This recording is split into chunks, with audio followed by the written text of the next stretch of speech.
Posted on our website for other people who won't be able to join us live for one of the town halls. But again, thank you so much. We've got a PowerPoint presentation we'll go over together. And just a reminder, if you have any questions, just interrupt us, let us know as we're going, or you can put something down in the chat.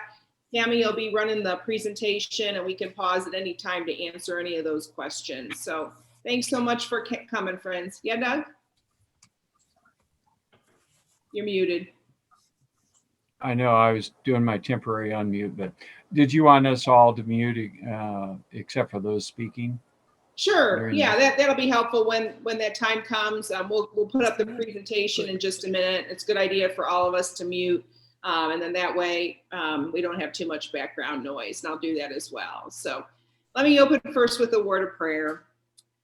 God, we give you thanks for these amazing ways that we continue to connect with one another. And we're grateful, God, that we get to see each other and hold one another in encouragement and prayer and walk with one another as your church. And we pray a blessing upon those who are impacted by a fire in our community right now, for the first responders, for the firefighters, for all those who find themselves in harm's way. Watch over them and keep them safe, and continue to bless us with the knowledge of your presence among us, even as we gather tonight. In Jesus' name, amen.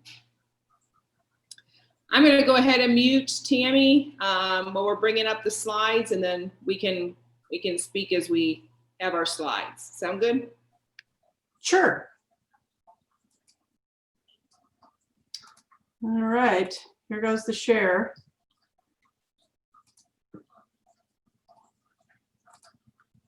All right, can I get confirmation that you can see this slide?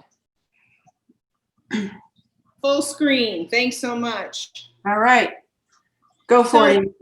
Okay, so again, thanks so much to Tammy for helping put the presentation together, and to Laura for giving us the numbers that are going to help tell the story of our ministry and mission.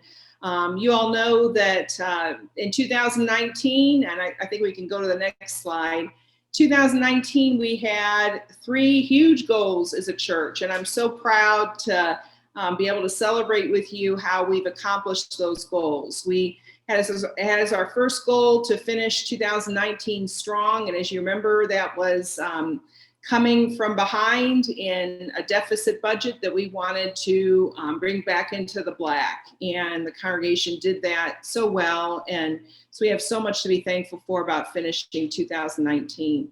We also wanted to complete the capital campaign. So, and we've got the good news that we'll share in our coming slides about how we've accomplished that and what we're doing with the resources that are continuing to roll out of that campaign.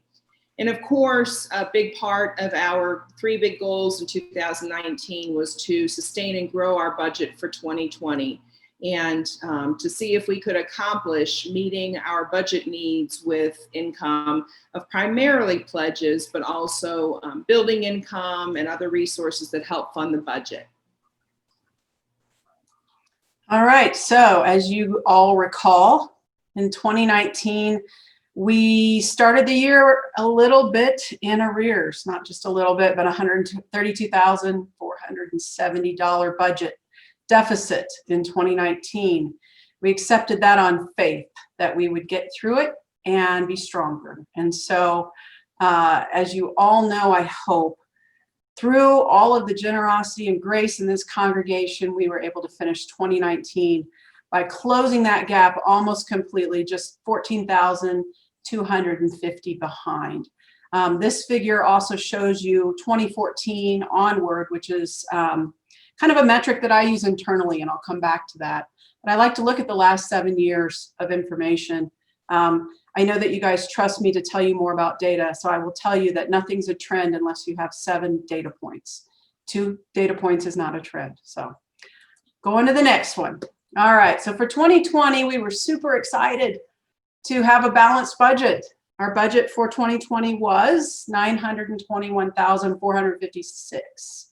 And so we were just thrilled with the generosity of the commitments that came pouring in at the end of last year, our harvest party, and then kicking off the 150th celebration, and so many good things that were in store for us. But as we all know, sometimes the best laid plans are thrown a little bit askew.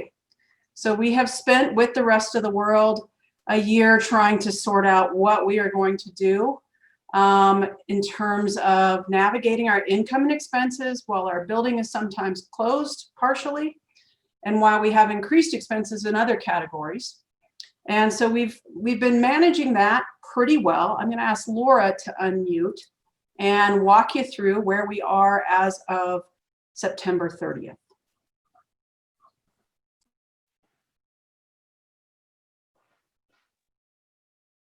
My goodness. Okay, so at the end of September, things are looking okay. We are at 70% of our income, whereas we're 75% of the way through the year. And we're at 68% of our expenses, again at 75% of the way through the year. So expenses are still under, but then obviously our giving is still under, but our giving is ahead of our expenses. So we're still in the positive for the year, close to $22,000, which is great. But I think people are thinking that because our building is closed, we're saving money,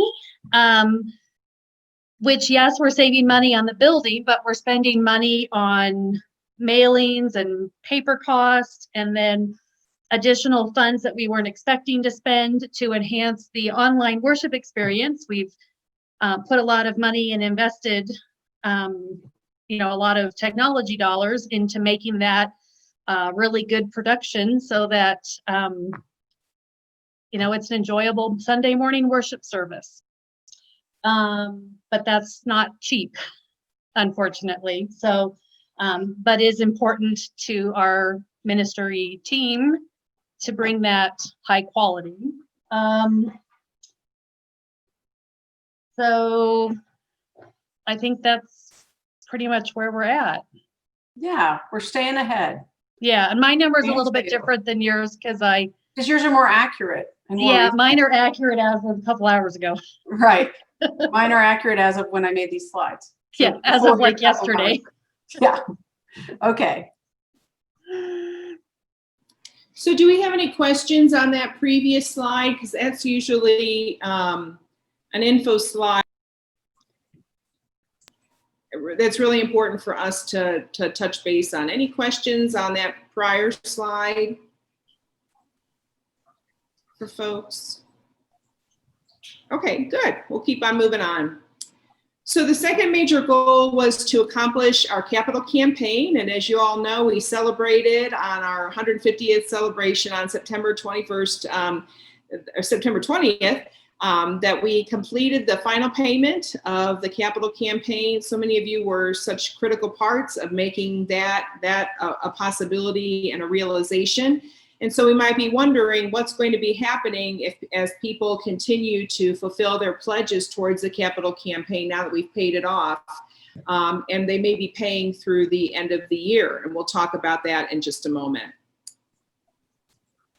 The other goal was to continue to grow and sustain AUMC. And so we have some special funds in addition to the operating fund that are continuing to grow and are going to be vital for our future as a church. One is the building fund. So those resources that we took in during the capital campaign pledges and the fulfillment of those pledges, now that we have paid off the mortgage for the renovation, we are taking any overage into the building fund. And one of the other exciting things that we've talked about with the foundation is that we hope to get to a point where we are helping with our foundation, with our endowment giving to help contribute to that building fund too, so that we can get to a point, hopefully in the next 4 to 5 years, where the church's operations around building, that would be basically the budget of the trustees annually, would be covered by a building fund and also returns from our foundation, which would be very exciting. This is a practice that I've developed with several other congregations, and it has really helped to ease the bricks and mortar overhead expenses of an aging building with resources that are getting generated from our endowment as well as our building fund, so that it helps to lighten the burden on the general operating fund year to year. We have also received over $8,571 for COVID relief. That's our current balance, if I'm correct in understanding, right, Laura? So we have already distributed, I would say, almost as much of that money in funding that we've helped with direct relief for families and funding that we have contributed for the aid that the community table offers to families in our community, and other resources, including some tech resources that we've made available to families with children who are now having those kids learn at home, and they needed to have access to a laptop or an iPad. And so these are resources that we're able to draw from out of the COVID fund. And then, of course, and Greg and Sarah have been a big part of this too, our 150th fund. We've already had in excess of $17,000 contributed to gift registry items, and we'll be extending gratitude to those folks who've been making those pledges and those gifts, and recognizing them around All Saints time, and in excess of $3,000 given just to the operating budget. So as we close out the year and as the Church Council and Finance decide how they want to distribute that, that may roll into our building fund if we come into the black for our operating budget, or it can be used for our operating expenses. And of course, the big piece that is somewhat of a wild card is our PPP loan of $132,500. We received the Payroll Protection Plan grant that was given to us at the beginning of COVID. We were very blessed to receive that. And another blessing is that we haven't had to dip into that fund at this point. But yet, if we are able to have those funds forgiven for payroll, or if we find out that we don't need them for our operating budget, they can go towards contributing to our reserves, which we need to continue to develop, as well as continuing to offset the connectional ministries that we want to be sure to support with our conference in the larger church. I'm wondering if there's anyone specifically that has questions about PPP or how that works that Laura can help us with. Amy, what specifically would be a connectional ministry? Good question, Greg. So our connectional ministries are our apportionments. What that may have been the language the church has used in the past. And earlier, the conference asked for a 13% of an equation that primarily includes the operating expenses of the church, 13% to go towards the conference and the general church. Last year, the annual conference allowed for churches to make a full apportionment payment at 10%. But we have had a discussion as a church council and finance team, and we want to be back to that full payment of 13%. So our annual budget for 2020 already assumed the 10% payment. This would help us tip into that remaining 3%. And next year's budget, 2021, includes a 13% apportionment payment.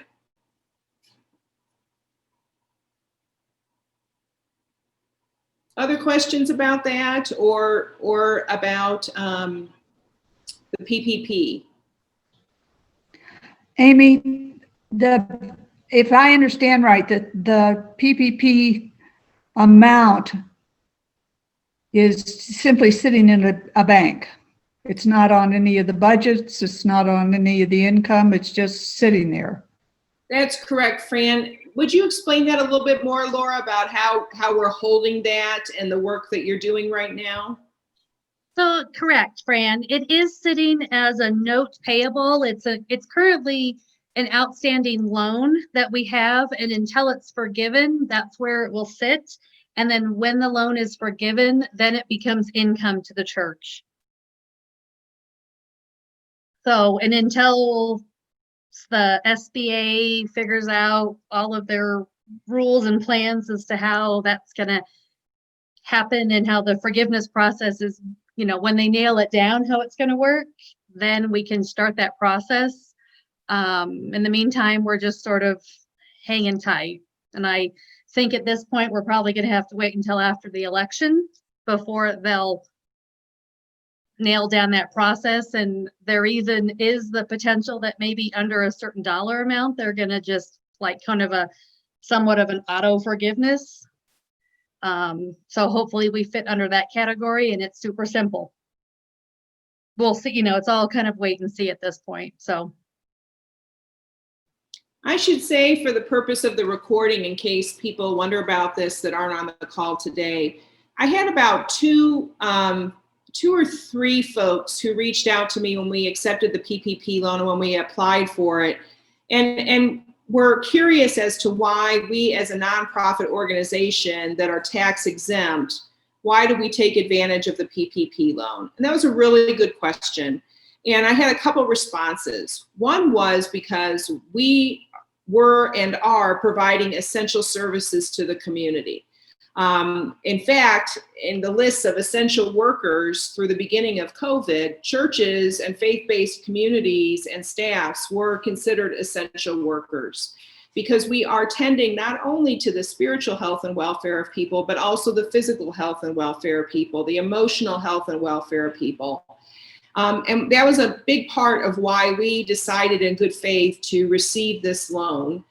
We also wanted to make sure that we had all the resources that the church needed at an urgent time where we weren't quite sure how everything was going to unfold, to make sure that we took every advantage of resources that were made available to the church.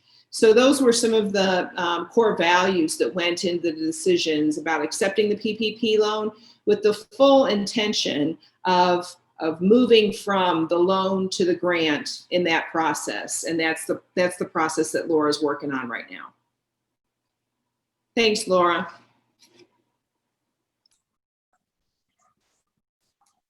All right, so this is a little bit of a busy slide, but let me walk you through it. This is a time of the year where we are looking at our budget and, as always, trying to finish strong. And so we're looking at it and trying to figure out, are we where we need to be? And I added this into our slide deck for you guys because it's something internally that I track regularly. It's one of my favorite metrics to track, and there's a bit on here, but I'll tell you the two things that I look at on this particular figure.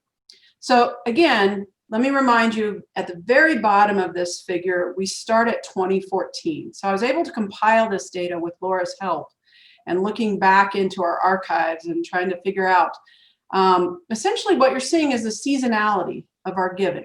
So the x-axis goes from January to December, and there are bars that represent each of those last 7 years. The green line is something that I keep an eye on, and that is the average of the seasonality of our giving. So you can tell by looking at this green line that and this is typical of most churches, there's a little bit of a dip sometimes in the summer, and then there's a larger increase toward the end of the year.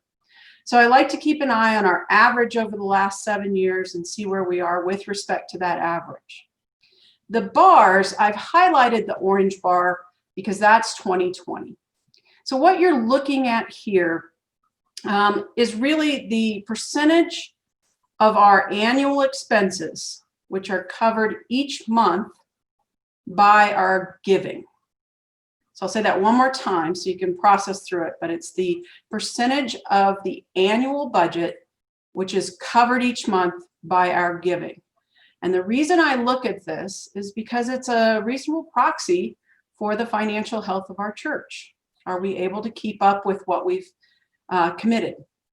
So what I want you to notice about this is hone in on those orange bars, and you will see we've had a good year overall.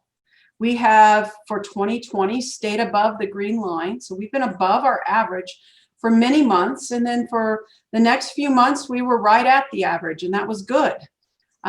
We had 2 months, July and September, which were really challenging for us. And there are reasons for that probably, and there's some good explanations that Laura could dive into if anyone's interested. But in general, what this shows us is we're tracking okay. The challenge I have personally with this data is I look at July and September, and I look at the last 7 years, and it's a little difficult for me to know in the climate of what we're facing with the pandemic and other things that are going on in people's lives. What does this look like for the rest of the year? And then what will it look like as we do our planning for 2021? So we're going to talk about our 2021 budget a little bit very briefly. We're all hopeful that we are moving past this pandemic and turning the page. And I will just say, as someone who's working in this constantly, I'm not just hopeful, I'm optimistic. So when we decided to start planning on 2021, we've been doing this for well over a month now. We reached out to each of the program areas in AUMC, and we asked them to consider what their budget would be under 3 scenarios. And Sarah knows I love trees, so that's why you see trees here. But these trees really reflect the course of the year. So our first scenario we asked about was what happens if we were able to open January 1st, fully open. And so the building and the cost of running the building would be there in full for the whole year. But we also might balance that out with less cost for some of the things Laura mentioned earlier, like mailings and things like that. The second scenario we asked everyone to consider would be is if we could fully open on July 1st. So in the third quarter of 21, just, halfway through, what would that look like for us? And then the third scenario, of course, is what if we're not able to fully open and have people into the building and kind of transition back to what may be a new normal for us, which is likely to include more of our enhanced worship experiences. But what would that look like if we can't do that until the end of this year? So we asked each program group to look at those 3 scenarios and give us their budget under those 3 conditions. And what we ended up with was a range from $976,000 down to $860,000. And what you're not seeing in these large numbers is how that shifts. So the trustee budget shifts in one direction, and worship experience kind of shifts in a different direction too. So what we've decided to do is focus in on the middle scenario, which I think is pretty reasonable. And we are looking at what would it take to get to $911,785. So currently we're plugging that in as kind of a target. I think it's very possible that things might go better. I think it's possible things might go worse. So that's why we have this range of options that we wanted to consider. All right, I showed this figure on the left, the pie chart on the left to you last January, I think. It's been a long year, so I don't quite remember.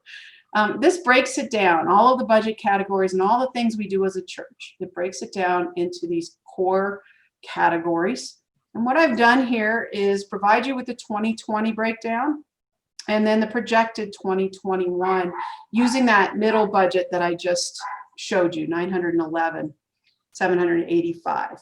And we have a couple areas I've highlighted in green where we will spend potentially a little bit less, and a couple areas highlighted in red where we might spend a little bit more. The amounts here are very small, so we're pretty much on track for where we were for the 2020 budget. And I'll note that ministry staff and our leadership and education budgets are staying pretty much exactly in line. But Laura, why don't I hand off to you and you can explain why some of these might go up just a tiny bit and some might go down a little bit. So the mission and ministry is going up because in the 2020 budget, we had, I think Greg touched on this a little bit. We had the 10% tithe to the Mountain Sky Conference in our budget, but we did not have that roughly 3% more, which it's not a flat rate 3%. It's a specific amount that the conference has asked us to pay, I guess, and it goes towards 8 general and jurisdictional funds, I guess, and you can look at those on the conference website if you're interested. And the total amount of that is $23,981 is what they're asking us to pay in 2021. And so our 2020 budget does not have our amount that they've asked us to pay our 2021 budget. We are including it in the budget, so that's why that mission and ministry number, the percentage is a little bit higher, is because we're including that almost $24,000 in this budget. To include that roughly 3% more-ish number that they're asking us to pay.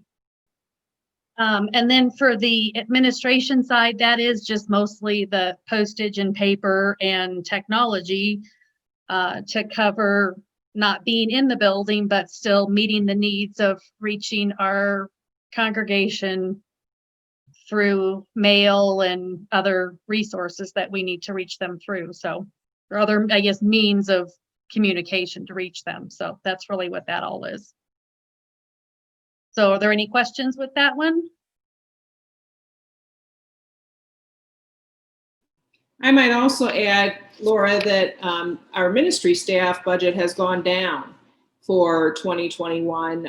Even though it says it's exactly the same, we're just a tad lower because we've made some shifts to align especially our worship and music staffing to this new reality that we're in. And so that has helped us at least stay flat according to these, and maybe even a little under from where we were in 2021 with our ministry staffing as well. That's true. It's about $11,000 less. So it doesn't really show up on the pie chart because it is a difference, but it's not very significant, but it is a difference. That's right. It All right. counts. Okay, we're going to switch to the last couple of slides. Amy, I'm going to let you take this one and lead us home. Sure. Thank you so much. Let me just kind of refresh our memory a little bit about what this left chart is. This is what we call a step-up chart, and it allows us to kind of see the breakdown of where our giving is by household and by our weekly household pledge. And it allows us to find ourselves in this and find what step we're on. And I always use this as a helpful tool as I'm doing my own planning towards tithing as as an individual, but also as I'm looking at the congregation to see how are we growing our giving, not just in numbers, but how are we growing our giving in understanding stewardship and moving ourselves towards that spiritual discipline of a tithe. And one of the things we know is that most of us have not grown up in experiences where we've learned a whole lot about tithing or setting apart or setting aside and dedicating a portion of our resources towards the ministry of God through the church. And so this is a learning experience for the church. It's not something that's going to shift and change radically overnight, but by keeping it in front of the congregation each year, it helps us find ourselves, understand the cost of doing ministry. A lot of folks that haven't grown up in the church may think, $1 in the plate on Sunday is going to cover the bills, and that's not the case. And it also helps us move more deeply in our sense of stewardship and the way we share our resources with others. So that's where we'd invite you to find yourself on that step-up chart, and to continue to think about, is this a year that we might be able to prayerfully consider taking one step up? We know that there are just a few households in our AUMC community who, for this year and moving into 2021, will have to take a step back because they have found themselves job insecure or housing insecure or even food insecure. And we're trying to identify those families and walk with those families in ways that our church can reach out and help and support them through those days. So we certainly want to honor for some folks that this is going to be a really, really tough 2021. For others of us on some fixed incomes and resources that are growing in our 401ks or in our pensions, this might be a year we can take that stretch and make that step up happen.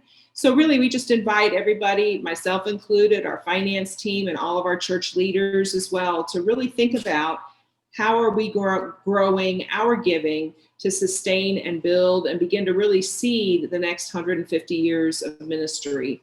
So that we want to just keep that in front of you, and you'll see this chart a few more times in some of the stewardship mailings that are coming.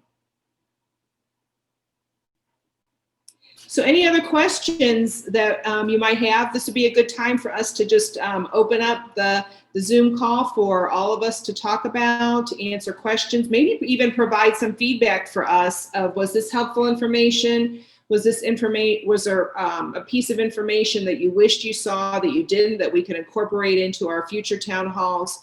And of course, always know that you can reach out to Tammy or myself or Laura, any of the finance team members who can answer some more specific questions if you have them. But let's go ahead, if you don't mind, Tammy, and we'll stop the screen share so we can see each other's faces again. And just kind of create an open opportunity for us to share any feedback, any questions you have, so we can make sure that we're doing these as well as we can to help other folks. I have a question. If for some reason, because of what's happened for some of our families that have not, because of COVID-19 and they've lost jobs and they're financially insecure, if pledges do not come in at what's hoped for, could part of that Paytech, the PPP, be used to help offset that to meet the budget for 2021? I mean, you don't want to do that if you don't have to, of course. Right, but absolutely correct. That's the reason for it, Greg. Okay. That as a payroll protection, it's really helping us to maintain our payroll through COVID days. And because that's 61% of our budget, that would be the way that we could dip into those resources. Now, we'd also obviously need to look at kind of the short and long-term implications of that with regard to our dependency on those resources that we wouldn't have for 2022 and beyond. But certainly we could dip into that right now because of those. I should say, and correct me on the numbers, Laura, if I'm incorrect, but what we saw as far as a financial hit from some of the households that had to alter or change their pledge or reduce it was only about $29,000. Am I correct about that, Laura? Yeah, So, it was just under 30. Yeah. so that's significant. And boy, we are just blessed as a congregation to be in the kind of socioeconomic realities most of us are in, that means many of us, while we may have been uncomfortable, we haven't been suffering. And that's why our COVID response has been so important for others. But we want to keep monitoring that. What is kind of the consequence of some of those resource shortcomings, and are they growing over time, and how can we offset that with PPP? I don't have to be on. And Amy, I would also add to that we've had over 40 families who were able to go above and beyond, and we're incredibly grateful for those people to help us out.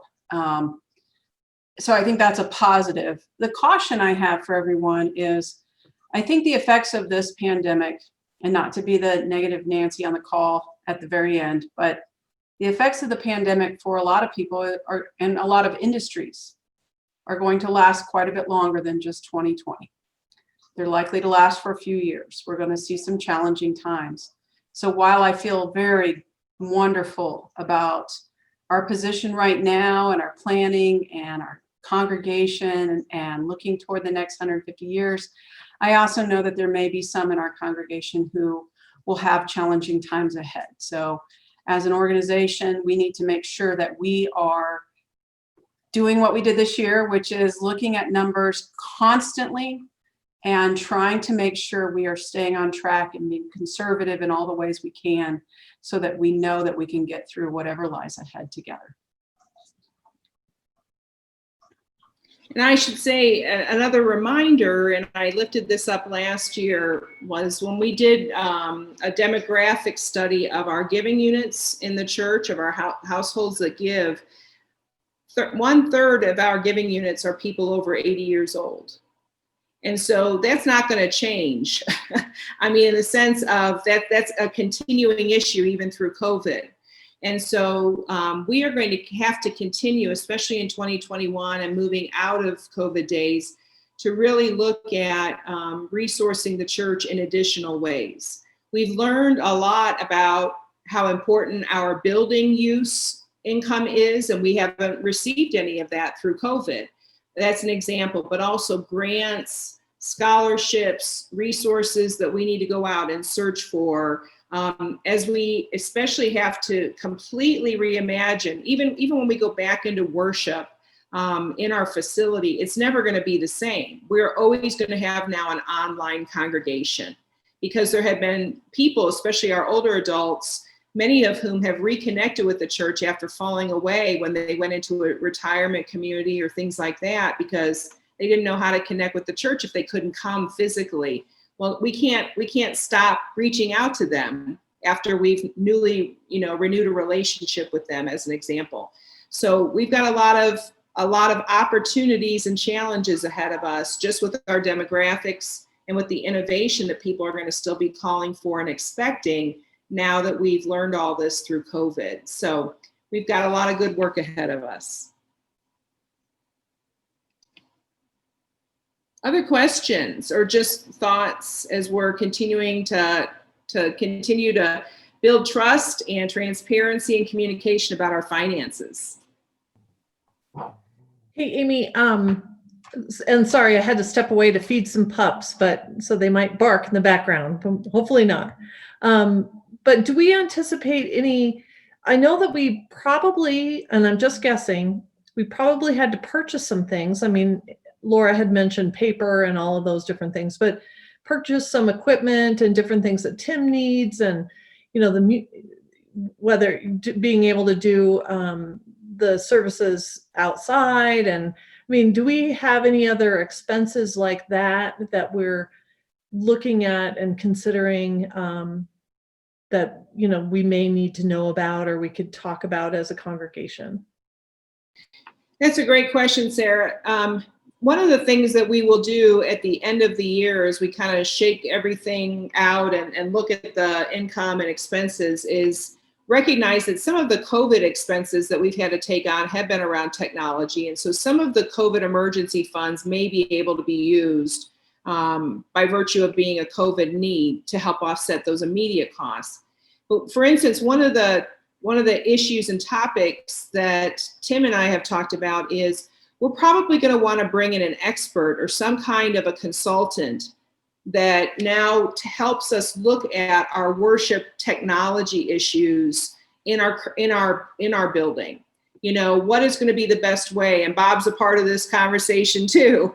What is the best way to make sure that we have the right cameras and the white Wi-Fi and the right screens? I can't say all these things.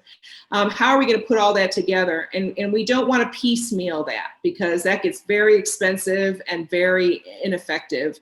So we've talked about there's going to be a point where we probably want to bring somebody in who's going to help us make those decisions. That may be a capital expense that maybe the finance committee and the trustees will decide, oh, we need to fund that out of the building fund, or we need to fund that out of some reserves in order to make our ministry and our worship as extensive as we need it to be, and make it work really, really well. And I know Bob would really appreciate that because he's making it work well every week. And it's taken a lot of work. So does that answer your question, Sarah?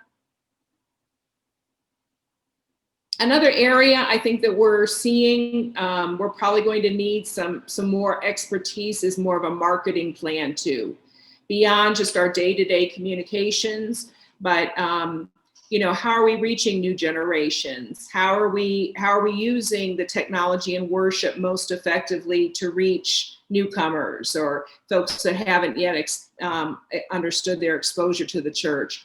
One of the things that's so fascinating to me is we continue to get letters and congratulations from the community of Arvada and the regions around us about our 150 years. And I'm amazed at how essential and vital our community leaders say Arvada United Methodist Church is to our community. And that's thrilling that we're on the radar of people other than our church members, right? But we want to build that with our marketing and our worship in some new ways. So those are going to probably be some areas we're going to really need to focus.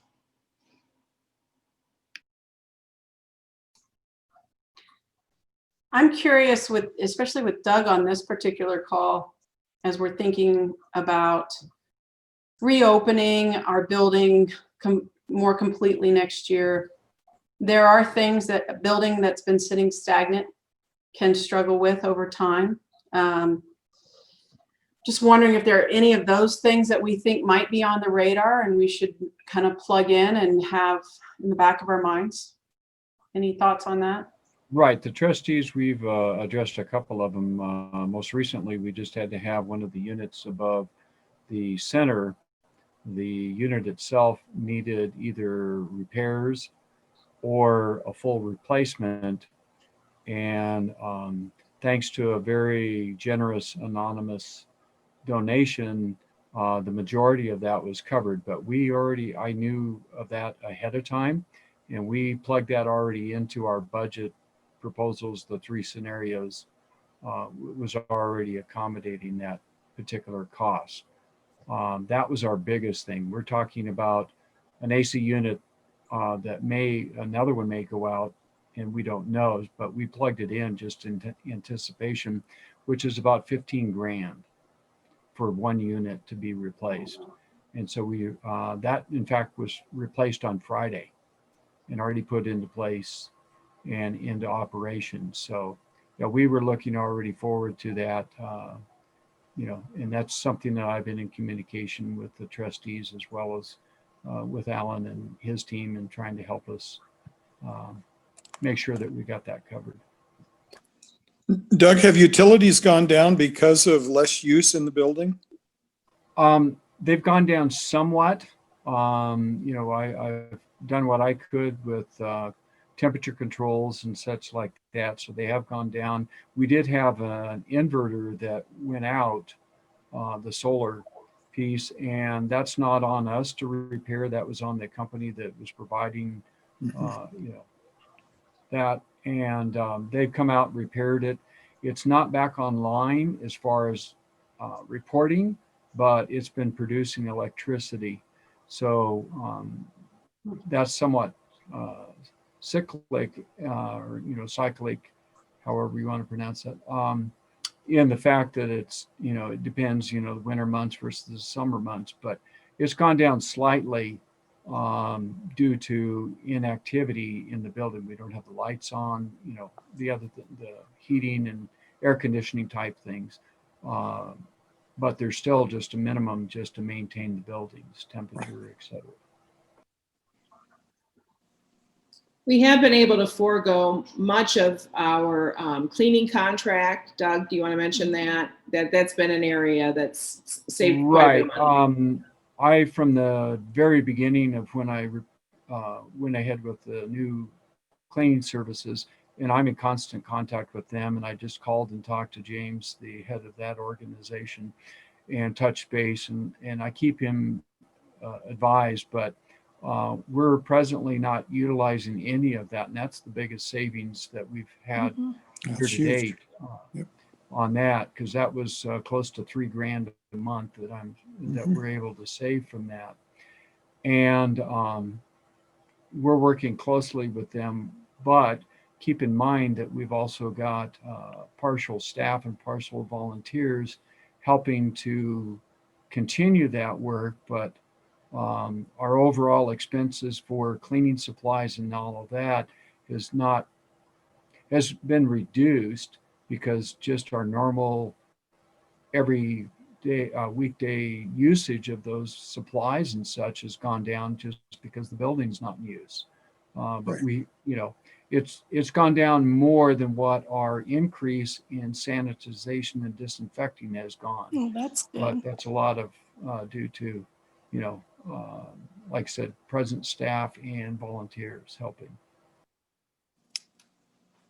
I might also add that within our program staffing, one of the growth areas that SPR would like us to be able to fund, if we're able to underwrite our budget for 2021, will be a very part-time youth worker that will work with Reverend Megan with our youth ministry. Our youth ministry is growing, and as you all know, when she was brought on full-time, that was put into her portfolio for the time to kind of assess what our needs were and to help us with transitioning the leadership of our youth ministry. And so it's our hope that we can add I think it's about 8 to 10 hours a week for an assistant that can work with her. Somebody will have a search process, kind of like what we're doing right now for our keyboardist, and that will allow her an opportunity to kind of be in more of a program level, program director level with the youth ministry, but staying very engaged as the pastor with the youth. So that's very exciting, and that's one of our growth areas we hope to be able to fund through this year's budget. That's good.